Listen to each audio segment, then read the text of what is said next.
ආයිබෝවන් විදිනත YouTube channel එකට ඔබව සාදරයෙන් පිළිගන්නවා. වීඩියෝ එක පටන් ගන්න කලින් මතක් කරන්නම් දැනටමත් ඔයාලා අපේ වීඩියෝ channel එක subscribe කරලා නැත්නම් පහළින් තියෙන bell icon එක click කරලා ටිකටම අපිත් එක්ක රැඳී සිටින්න. මම අද කතා කරන්නේ migraine කියන රෝගය පිළිබඳව. migraine කියන්නේ නිරන්තරයෙන්ම ඇතිවන දරුණු හිස රදයක්. මේක සාමාන්‍ය හිස රදයකට වඩා වෙනස් වෙන්න පුළුවන්.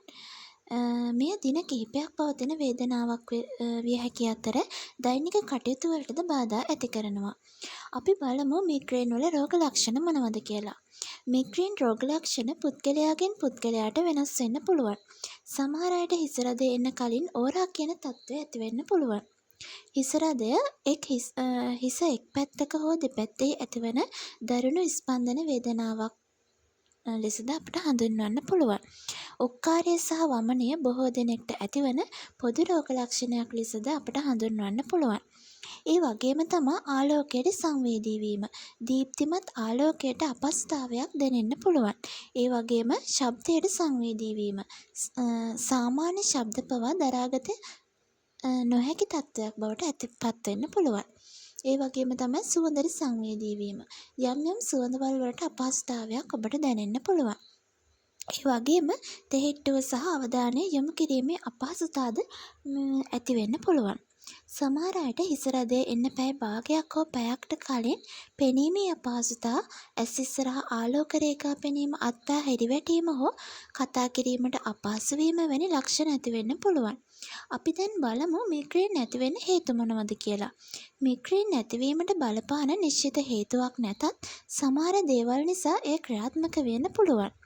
ආතතිය, මානසික ආතතිය මිග්‍රේන් ඇතිවීමට ප්‍රධාන හේතුවක් වෙන්න පුළුවන්. ඒ වගේම තමයි නින්ද රටාවේ වෙනස්කම්, ප්‍රමාණවත් නින්දක් නොලැබීම හෝ වැඩිපුර නිදා ගැනීම නිසාත් මේ තත්ත්වයට ගොදුරු වෙන්න පුළුවන්. ඒ වගේම තමයි ආහාර. සමහර ආහාර වර්ග චීස්, චොක්ලට්, කැෆේන් මිග්‍රේන් ඇතිවීමට බොහෝ ලෙස බලපාන්න පුළුවන්. ඒ වගේම තමයි හෝමෝන වෙනස්කම්. කාන්තාවන්ගේ උසප් චක්‍රය වැනි හෝමෝන වෙනස්කම්ද දැක ගන්න පුළුවන්. ඒ වගේම තද සුවඳ, අධික සුවඳ විලවුම්, දුම්කොළ වැනි දේවල් නිසාත් මේ තත්ත්වය ඇති වෙන්න පුළුවන්. අපි දැන් බලමු මිග්‍රේන් වළක්වා ගන්නේ කොහොමද කියලා.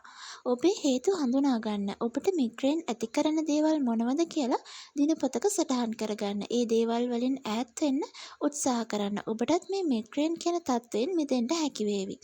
ඒ වගේම තමයි ආතති කළමනාකරණය, යෝග භාවනා, ගැඹුරු හුස්ම ගැනීමේ ව්‍යායාම වැනි ක්‍රම මගින් ආතති අඩු කරගන්න පුළුවන්. ඒ වගේම තමයි ප්‍රමාණවත් නින්දක්. දිනපතා ප්‍රමාණවත් නින්දක් ලබා ගන්න. සෞඛ්‍ය සම්පන්න ආහාර රටාවකට හුරු වෙන්න. ජලය දිනකට ප්‍රමාණවත් තරම් පානය කරන්න. නිරන්තරයෙන්ම ව්‍යායාම මගින් ආතතිය අඩු කරගන්න. ශරීරය නිරෝගීව තබා ගන්න.